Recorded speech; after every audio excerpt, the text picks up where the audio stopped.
Welcome to episode number 67 of the Barbell Lifestyle Podcast, where I dive into our shortest episode yet, just to give you one tactical tip that's going to help you break down and change your limiting beliefs so you can stop holding yourself back and achieve your dreams from this day onward. Grab a pen and paper, if you're not driving, and strap in for a good one packed with value. As always, if you like the podcast and you want to support it, all we ask is that you share this episode with a friend, family member, or coworker who would benefit from it. One share would go a really long way and supports our mission to help as many people as possible to live a healthier, sustainable lifestyle. Finally, we would love you even more than we already do if you took the time to leave us a rating and review on iTunes. Ratings and reviews are how this podcast moves up the ranks and becomes accessible to even more people. Thanks again for listening, and we hope you enjoyed this episode, number 67, the one trick that will break your limiting beliefs.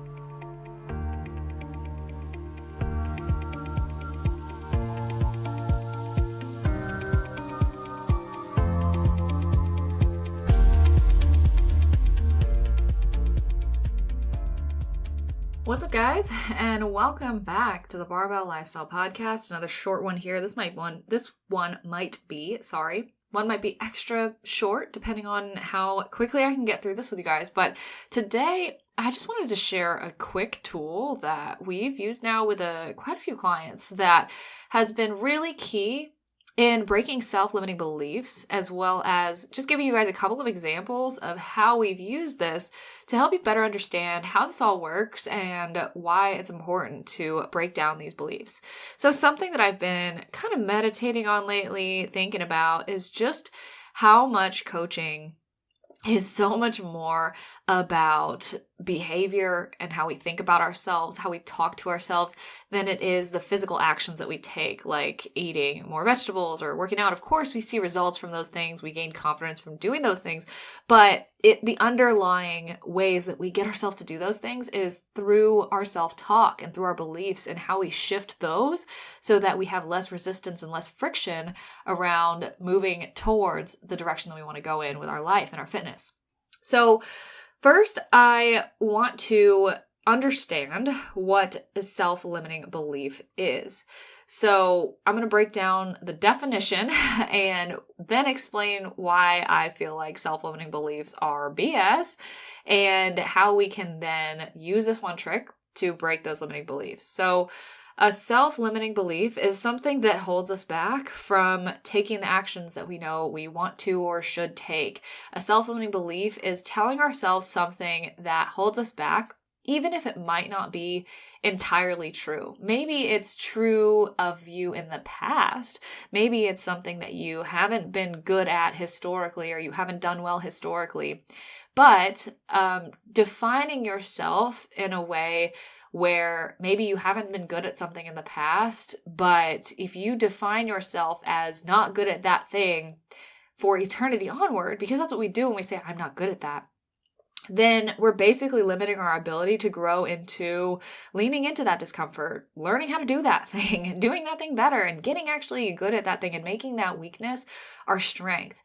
And so, our minds are so crowded and clouded, and when we let things like our self-limiting beliefs just sit there and fester and grow, we really struggle with self-sabotage and holding ourselves back from our goals because we never really extract those beliefs and break them down and work on them. And to just give a quick, brief overview of what self-sabotage is.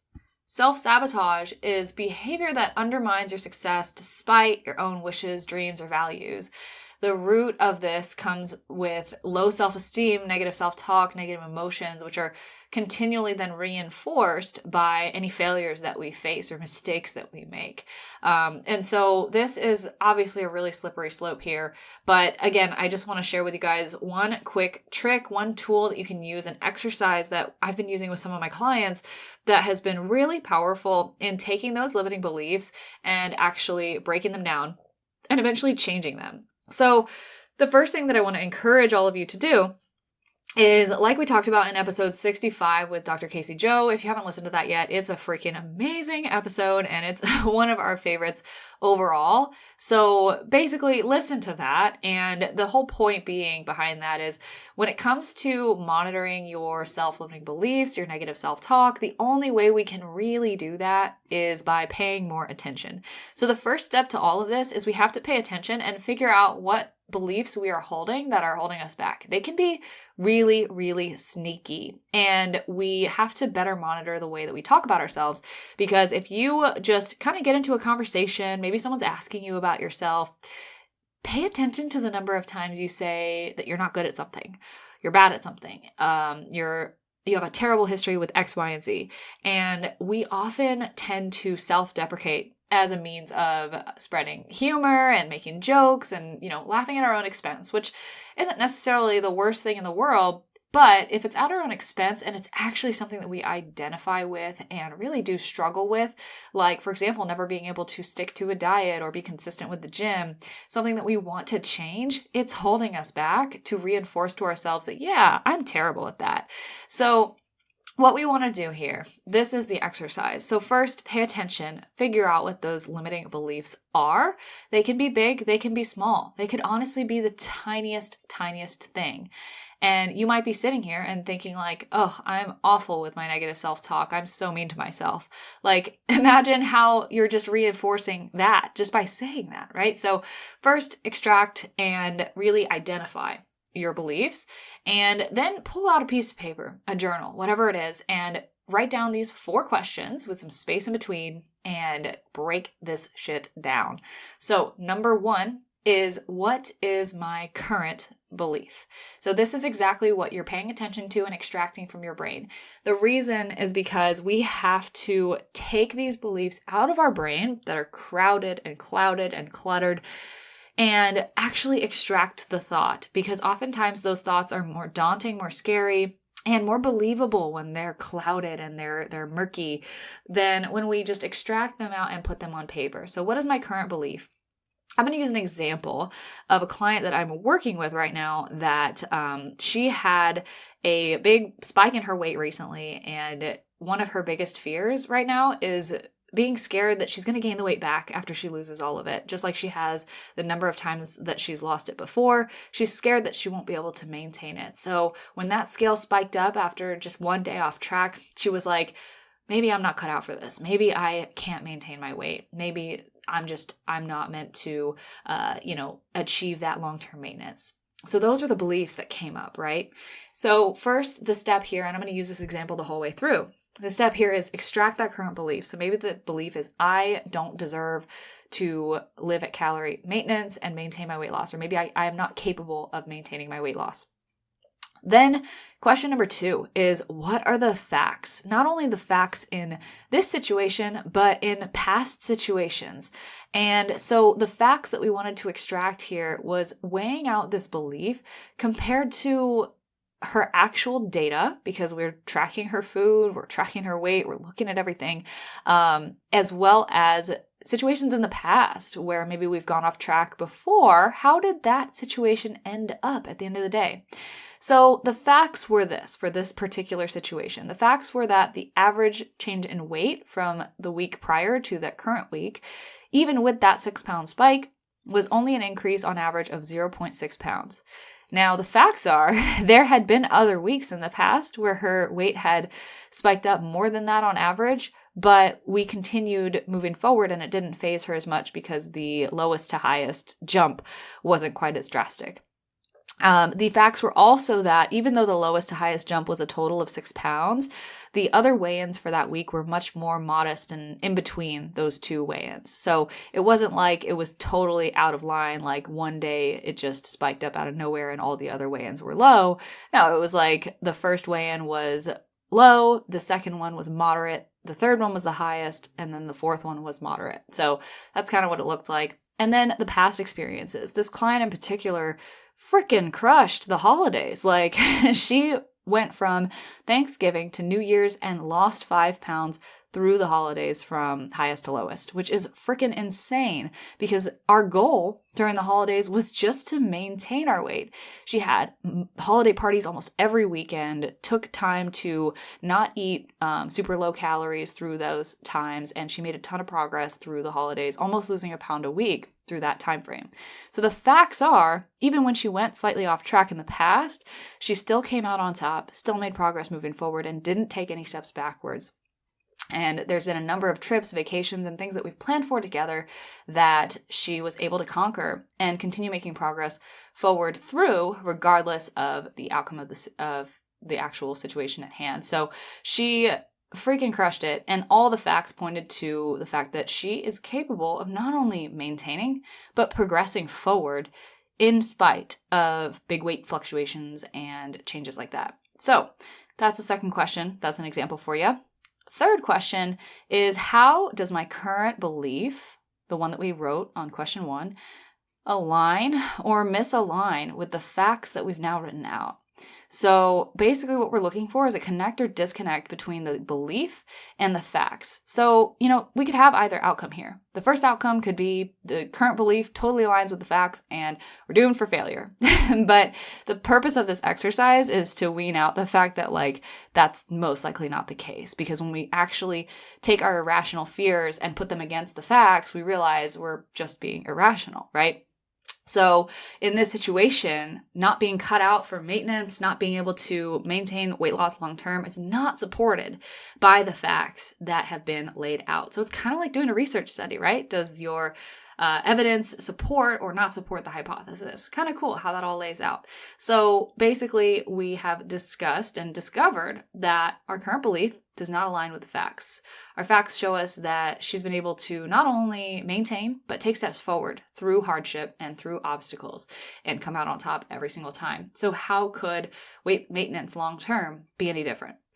Now, the fourth question is, what is a new belief that I feel is reasonable based on that misalignment or alignment that we see between the facts and the current belief? So that new belief could be, I am capable of maintaining my weight loss, and we're just not there yet. There's nothing to worry about because it's not actually happening right now. Or maybe the current belief now is maybe I don't feel like I'm totally ready to maintain my weight loss alone long term, but I'm on my way there. I'm progressing towards that way, and I am going to be capable of that in the future. Now, that is an example of a great growth mindset. Again, listen to episode 65.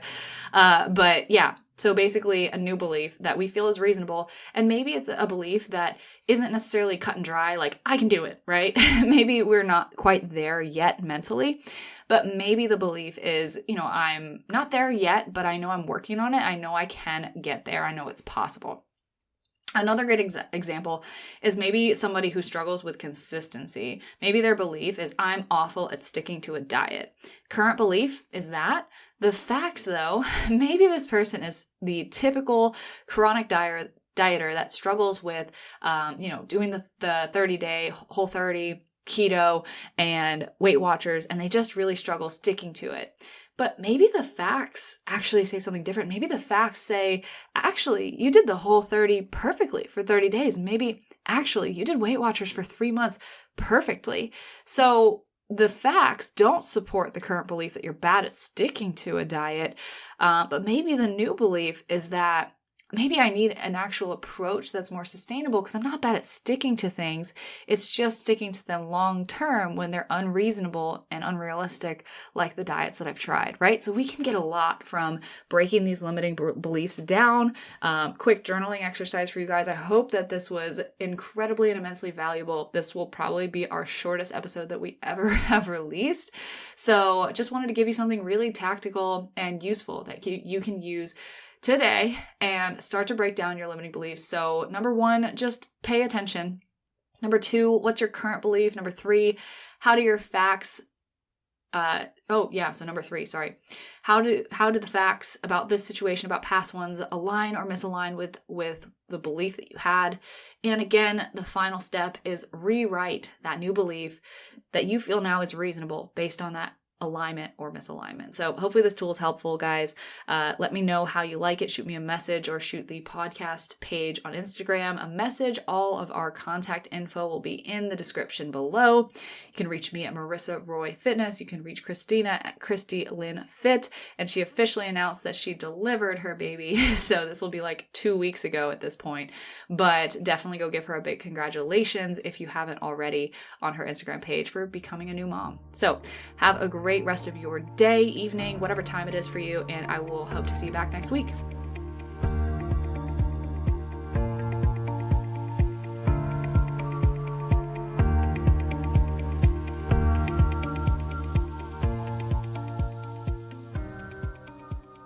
Thank you so much for listening to the Barbell Lifestyle Podcast, and we hope you enjoyed this episode and learned something from it. Please remember that Christina and I are not medical professionals, so if you're going to make any changes to your exercise or nutrition routines, please consult with your doctor or medical team first. Finally, we would love you even more than we already do if you took the time to leave us a rating and review on iTunes. Ratings and reviews are how this podcast moves up the ranks and becomes accessible to even more people. Thanks again for listening, and we'll see you next Tuesday here at the Barbell Lifestyle Podcast.